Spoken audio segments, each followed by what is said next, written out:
everybody. Good to be back. Thank you very much, Shona. And again, please welcome the two actors from a really awesome play which is called Namatjira. And yes, and Wayne is going to join us. I think this is the most live action panel I've done for quite a long time. Hello. How are you? Good to see you again. So Trevor, you're the main storyteller in Namatjira and of course the actor as well. Tell me a bit about the process. How did this actual production come about, following on from Namatji? Okay, yeah, we had young Alton Weary, who's the great-grandson of Albert Namatjira. In the last show, Namatji, we'd introduced him as his grandson, and it was an immediate response from the audience. So from that, it was inspired, and we thought we should talk about this, because Alton, at the time, he was quite soft and quiet, and couldn't say boo out of him sometimes. But now, he having done theatre, he's never had experience before. But to come with us, it was inspired by him. Give it back to his family. So he was actually drawing on stage during the production of Namatji. Tell me about the crowd response. I mean, what was it about when they heard you say this is a kin of Albert Namatjira that caused it? Yeah, I mean, I guess we've all known that we've had biscuit tins or prints, and we've known about Albert Namatjira, from his beautiful, movement in that watercolour. So. It was just that, people did understand there was this guy, I mean, what's happened with him since he's gone 50 years ago. So I think it was just to raise the question of then, should we do something for Alton and the family? And now we've got this wonderful show that's down at Belvoir at the moment. For sure. Derek, you're in the show itself. Did you know much about Albert prior? Yeah, well, Albert is... I'm related to Albert through my great-grandmother, and Albert's, so I have the connection with the family and where Albert's from and the country, But did you know much about his history? What did you learn about him? I did. I knew about Albert Namatjira as an artist, but I didn't know, the whole story about Albert Namatjira being this famous artist, who came here to Sydney and, been around doing watercolour and, having so much painting sold all over the world. So, yeah. And you guys have actually met before, hadn't you? You worked on another production. How did you and Derek get together and start performing, I suppose, Trevor? Oh, I met Derek about 2 years ago. So part of what I love to do is storytell. We come from, both balance of, background, the theatre world and, the traditional world, but it was someone that I thought, I was looking for that reflected me a lot. And he's quite flamboyant on the stage, we bounce off so well, so, I'm not the only storyteller around now, so, you got to see him perform, he's amazing. Yeah, it is an incredible performance. Wayne Blair, welcome. Yeah, g'day. Yeah, thanks for joining us. Yeah. Hey, just take us back a bit. We've talked a little bit just before about why you guys decided to do a story about Albert Namatjira, but maybe I wondered if you could give us a bit of background. Tell me about Albert Namatjira. Who was he? Gee, who was... Oh, look, it's interesting hearing Derek's comment about him. Like, me growing up in Queensland, I didn't know much about him. I knew of him, but it wasn't something you were taught. So, in this sense, I was a bit blind. But, it's that essence of someone brilliant, but you just don't know why, because you were never taught that. But, to answer your question... He lived in Alice Springs.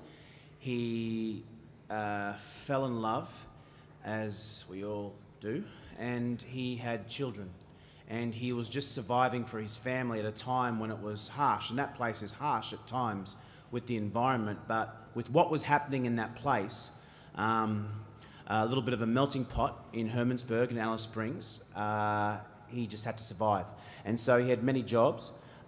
He made brooms, he made shoes, and one job that led him to meet Rex Batterby, who introduced the watercolour paints to Albert, was a camera writer. So, originally he was a camera writer, but he just did that because he knew the country so well, so people would hire him for it. And I think it wasn't until his 30s that he met with Rex, and he got introduced to watercolour painting. And I don't think it was that long. I mean, he learnt, and because he just like any one of us, he just wanted to feed his family. And, out at that time, you know, a number of his children passed away because of just the environment from scurvy. And so he just wanted to do that. Sorry, Derek? Oh, no. Coughing. No, but and then he got introduced to watercolours, of course, and then he started to paint, and his paintings were good. So, I mean, and then what happened, he just skyrocketed very, very quickly. Yeah, people had, you know, tea towels and, you know, things like that. His paintings were literally everywhere in every single suburban house. If they couldn't afford the original, they'd have a copy. That's basically it, isn't it? Yeah. And this was back in the 50s too, or the 40s. And, you know, like for him to be in Sydney and Melbourne, there were stories of him, you know, being this black man walking to an art gallery in Melbourne and women fainting because they had never, there was no internet or Skype or anything. People talked about what was inland, but they, you know, or but iPads. and he just, people would faint because or just be off-put by this black man. But not only that, he was really good at what he did. And so this play, in many ways, it kind of gives us a history of Namatjira and what he was about, and also about how success affected him and his family and all that kind of stuff. And it was funny, I was reading a comment that Scott Rankin, who's the other co-director with Wayne, was saying about, like, we know so much about him, but we don't as well. We only know sort of bits and pieces. Why is it so important to kind of reclaim his story, Trevor, in this production? Well, you know, there's always a question about, you know, the next generation, you know, copyright, you know, do we own what we always produce, you know what I mean, and our stories, and it's quite important as being an Aboriginal person these days. So, I mean, for them, you know, it's changed a lot of things. You go to Hermannsburg, people stop in tourist buses and stuff, and of course, you know, buy art and things, but I think what it is that, you know, he was one of our first people that showed us leadership. You know, when you talk about collaborating, you know, him and I love the story of Rex and Albert. Rex, from a flip of a coin, decided him to go out bush. You know, otherwise we wouldn't have met Albert. But all the way through, and Rex Batterby's daughter, Gail. Yeah, Gail. She came over and you know, sat down with the family. She grew up with the Namatjira, the families. So I think that's one of the most important things about what we thought that Australia was back in those days, you know. And what are we entering it in the future? And we always talk about, you know, handing down the stories. You know, well, Albert is just one of those that reflects. You know, when people come and see the show, it's written cleverly so people have a sense that, you know, we all share the same person, you know, and he comes from a very beautiful part of our country. And that country is Aranda, Western Aranda as well. The interesting thing about big art productions is that it's like an entire process, isn't it? It's not just you put on a play and here it is. It actually takes quite a long time. Derek, tell me what that was like for you as a performer to be involved in big art. How much of a process was it? What did you have to do? Well, we had to do a lot of research on, because, with Big Heart, we normally, Big Heart works with the community, with the family. So what we did was, first thing that we did was work with the family, the grandchildren, and, sorry, Trevor. What else did you do? We just worked with the family, just sitting down and listening, going out country. No, you're right, Derek. It's similar, exactly, Derek, because the workshop process, like, instead of you rehearsing for 4 or 5 weeks, if you had, like, Working with Three Sisters or Midsummer's Night Dream, with Big Heart in the community, they get out, and so what you need permission. You sometimes can't need permission from one person. You need permission from the whole family, because people have ownership of a story, so they do the hard work. And so in the last 18 months, Big Heart, and at times Trevor, Derek and myself would be out there with Scott at most times, and the company, to just be with the family. Sit, cup of teas, a lot of biscuits, just talking, a lot of listening, but a lot of painting. What we actually did in the 2 or 3 workshops that were led up to, and you know, it wasn't a workshop for a weekend, and it's not tokenistic or, you know, with because a lot of those communities, they get non-Indigenous people going in and doing a workshop for a week, then going out because they got a better job somewhere. You know what I mean? So with Big Heart, they have a constant. They not target. They go in there. There's a constant support network for that community, and when the show is finished, that still remains. So they take it. They go. You know. So it's not 4 weeks like the Western thing. It's sort of like 18 months, 2, 3, 4 years. And I know, speaking to Scott and Sophia and Big Heart, that this show will have a life. But not only the show, to see it at Belvoir or Malthouse or in Perth, it'll have. The story will just keep growing with help from that community and going back out to Hermannsburg. Because people can go for a week and have a little coffee and pikelets at the thing, but you got to have a little bit more commitment than that. Apple strudel. And we've had that too. Yeah. Do they do apple strudel? Yeah. Oh, good. I love apple strudel. So, I mean, let's just talk, because we are in an art gallery here. It also involved painting, didn't it, Trevor? Yeah. And Derek. So you had to do some watercolours. Yes, it's quite difficult. You know that at the start. It was amazing to know about how would you lay the colours and washes. You know, you start off light colours and you detail them in much stronger colours. But I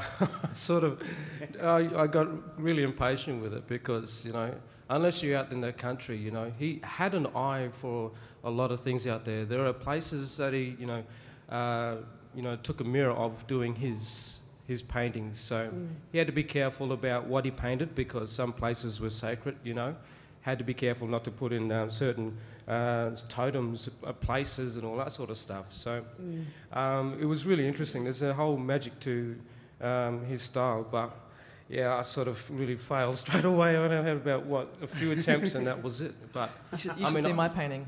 I'd love don't to laugh. It's compare. really good. Hey, Derek, the interesting thing about this play, it's a biography in many ways of Albert Namatjira, and it's fascinating. We hear about Rex Fatterby as well and their relationship, and Trevor plays both of these characters as well as himself. So it's actually, you know, it's a beautiful story. It's also quite sad at times, and then it's incredibly funny. And you come into the bit where I don't know, it's like light and shade. You just get to dress up and do the most incredibly funny things. What do you do on stage? It's awesome. Well, I play about nine different characters, I think, and play about 5 male characters, and then I play 4 female characters. And one of them is Albert's wife, Rabina, and I'll play the Melbourne Society ladies, Lady Huntingfield. Who's a real person? Who's a real person. Yeah. I could tell. Yeah. And the last one is the Queen. Yes, yeah, no, beautiful, make up the costume department and such. You know, I was watching the program the other night, and there was a reality show with the Queen, and she walks in this big room with all her dresses, and she pointed out the one when she went to Australia with her first coronation. Really? And it was the same dress that he wears on stage. I was like, I was going to ring him up, but I thought How'd you get that? You do have a rather large array of scarves that you get to adorn yourself with as well. But I suppose the question is, and I know you guys are going to go, but why? This is a very important story about a very important fella, and yet through this whole story there is the sadness, but there's also a lot of humour. Why is it important, Trevor, to have that and to have this story included in that story? You know, we're a generous lot. I think everyone should go out there and pick up watercolour or sit down with the people. That's what it is. We're now really in this era to go out there and show people what we believe in. The beliefs we have also applies to a lot of Australians, even people all over the world. So, this is what we're talking about, an iconic person back in the day, and this is, I mean, all the way through the Aboriginal history, there's a tragedy, there's a drama, but there's comic relief, and then I guess through theatre, that really speaks for itself, and we're in the right job to do it, I suppose. But now we're talking about this wonderful person, and there are a lot that we learned, and there's a lot of connectivity that's happening not only on ground but also in the show itself, that when audience get to experience it, not only they experience it in their own lives, but they get to experience almost like a portrait being done at the same time. Perfect. Yeah. Now, I know that these guys, they're actually on stage tonight pretty soon. If you haven't seen Namatjira, you've got to go along and check it out. It's so incredible. I really recommend it. So please thank Derek Lynch and Trevor Jamieson, because they're going to go on stage pretty soon. Give them a big round of applause. Thank you very much. Have a good show tonight. Yeah, thanks, Fenella. Yeah, don't actually break a leg. No, I Yeah. know. Yeah. And Wayne's going to hang around just for a second and have a bit more of a chat. But yeah, thank you. Yeah, thank you. Really good to chat. No worries. Thanks, guys. I'll see you guys. soon, Wayne.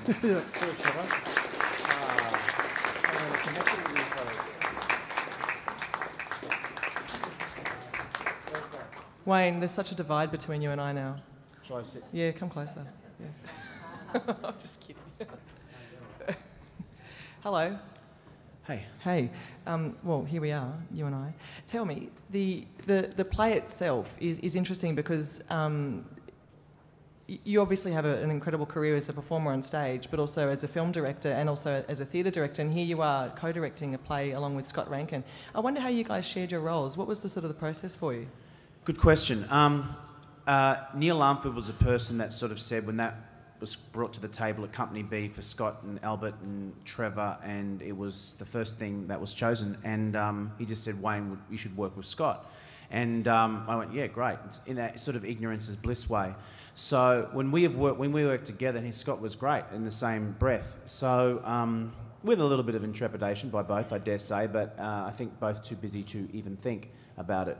But in theory, it's good. But once we got together, because the story originated with Big Heart and with Scott and I dare say Trevor, and so I was that person that was sort of coming into the family, and communication between myself and him was great. I mean, he wrote the script and I was sort of not at him, but would just give my input in a way 3 or 4 times before we got to the rehearsal process. So that was the first thing.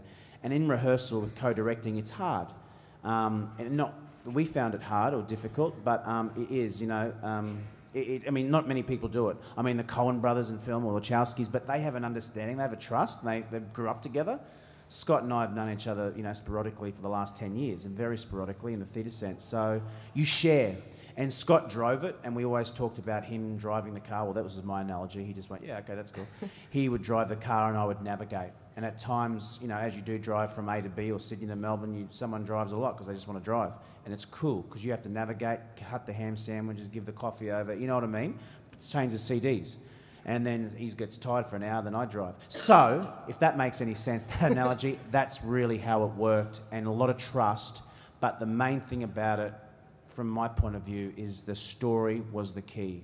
I mean, you just wanted to get it out there the best way possible. And that was sort of overriding anything else. Tell me a bit more about, and I know you talked a bit about it before, but I'm kind of interested in just fleshing out for you, having had all that career as a director, as an actor, but to go into a different kind of production mode where you are working with something like Big Art, who do spend years of time working within community and with family and with friends. Why is that important for you as a director to go through that process? I think it's important, you know, I feel very privileged. I think it's important for me as a person, director, actor, accountant. I'm very privileged, and you don't get to do that a lot in other art or other work careers. I did it first, because I grew up in Queensland. When you first come down, Bangarra Dance Theatre in a way do the same thing, and I did a show called Skin back in 2000 with Stephen, and Archie Roach was in that show again, and they just work similarly.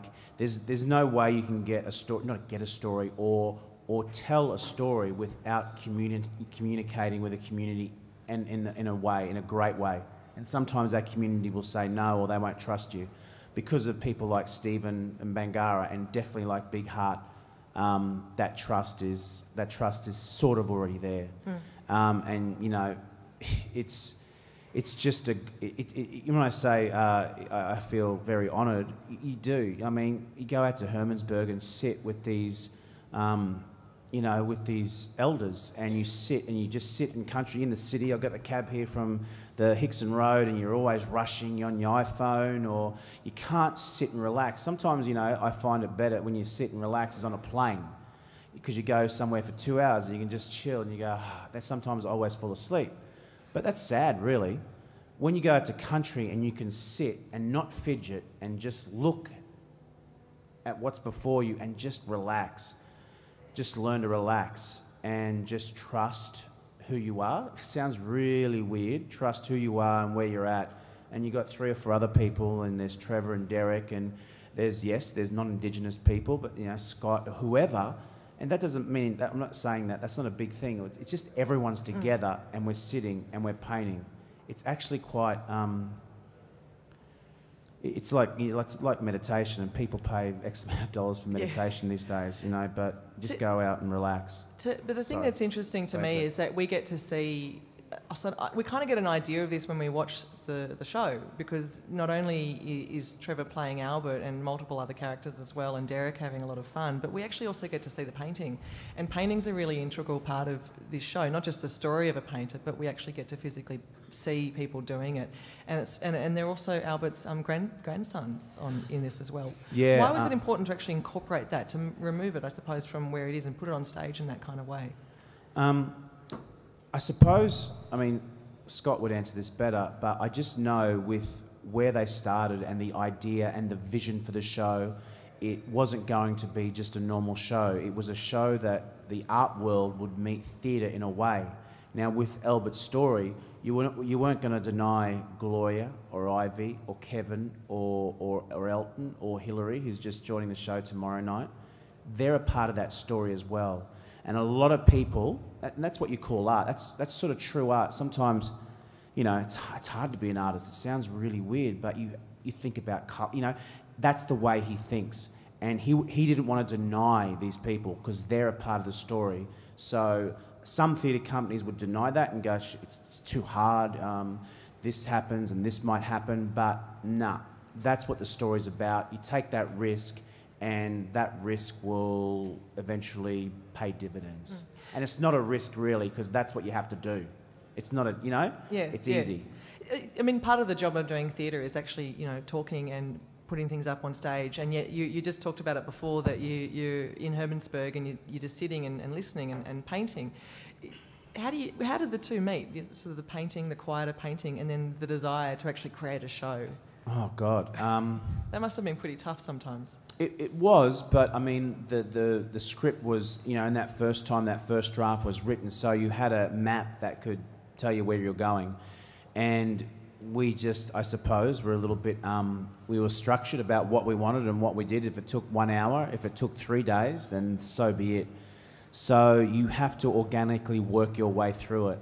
And as I said, that's sort of like any rehearsal, but this was different. The importance was much more, and meeting new people, and people, some people have gone out there and taken the story or this story and just it hasn't been good.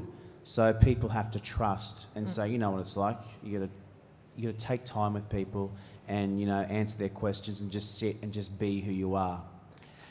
Albert died 50 years ago, I think, around about then. 51. 51 years ago, and it's funny. Actually, many of the issues. He died kind of in quite a sad way, and this is the sort of thing that comes out in the story. There's a lot of love in there as well, but we do actually learn a lot about that too. And I suppose I'm kind of interested in the fact that a lot of the issues that Albert faced is something that is still faced today, and how those sorts of things are raised in the play. What is it that you hope that this play will help us, people, viewers, audiences, to understand? A general respect for each other. Back in those days, he was one of the best. He was the best. Everyone wanted him, and there was an angle too because of the Aboriginal art. Back in the 40s and 50s, I say Skype and internet, there wasn't. So how people saw what was inland of Australia was through his artwork. So he opened up the world. And so instead of that being foreign, which it probably was a lot of the time, people could see it, buy it, touch it, and they had a respect for it, I dare say. It wasn't as foreign, but it still was, but it was a start. And he did that. So, Fenella, I'm not really answering your question. No, actually, I think you are in many ways, because it's funny, because this is one guy. He was the first Indigenous man to become a citizen in Australia, essentially, and through art, through painting, he actually, this is what Scott was saying actually in another interview I read, he actually helped to create change, like great political change through painting, through art, more than a speech or something like that. It was through a painting. It just was, you're right. He opened up, you know, a lot of those places in Sydney, Melbourne, Brisbane to a certain extent, in the sense of, you know, he just, you saw the country, and you saw the country pretty accurately as well from his point of view. And so people had no choice but to look, learn and listen, I dare say. But, I mean, that's the tragedy too. 3 or 4 years, he met the Queen, he did all these amazing things, and then 3 or 4 years later, he passed away and had a service that was 20 minutes in the Alice Springs Hospital laneway there, which is still there, with only, 20 or 30 people there. He should have had a state or federal funeral or something, and so that's sad. That's sad. And, for me and Trevor and Derek, in this day and age, you don't have many heroes, back in the 80s or the 70s, there were so many, and it just gets pushed aside, and Albert was a hero, and he should have been a hero, he is, of course, but in the 50s, to my mum and dad, who was struggling or whatever and had no sort of sense of, they just had sense of family, but when you have a positive stereotype, it can do so much. That wasn't the case. It is the case now. For sure. So if there are a couple of his paintings downstairs, and which is kind of beautiful to go downstairs and stand in front of them, because I haven't seen that many really, I suppose, in books and things like that. When you stand in front of Albert's paintings and you look at his way of looking at his land, his country, what do you see? What do you feel? When I saw his, when I saw his painting first in the Araluen Centre in Alice Springs, only 6 months ago, it's light and day, like when I say light and day, this is no disrespect to any other artist, and maybe it's built up or something, but when you do see it, it is like you're there. And for me, this is my personal reaction, which is different to yours and all you, Mob. I was just like, okay, this is why I'm telling the story. Look at this, and a picture can tell 1,000 words. Well, it was just there. It didn't have to tell me anything. You could just feel it. And people would argue, artists would argue, his paintings earlier or later, or they have all that art. It was better here because he was doing this. It was better there. These paintings are still brilliant paintings, but they're sort of not as good as the earlier ones or the late. You know what I mean? Yeah. So people still talk about that, as people do. But for me, when I first saw that first one, I just wanted more. And then there were a couple around here. I just went straight there and walked past everything else at that time. But it just, it takes your breath away. And his art lives on through his his children and grandchildren and the rest of his kin. Very similar styles, of course. Yeah. Yeah. That's so true. And they're getting an opportunity now that I dare say, it's just a positive thing. For sure. It's been a real pleasure talking with you, and of course with Trevor and Derek as well. A big thank you to Wayne Blair, and the show is called Namatjira. It's really, really good. I totally recommend it. Thank you.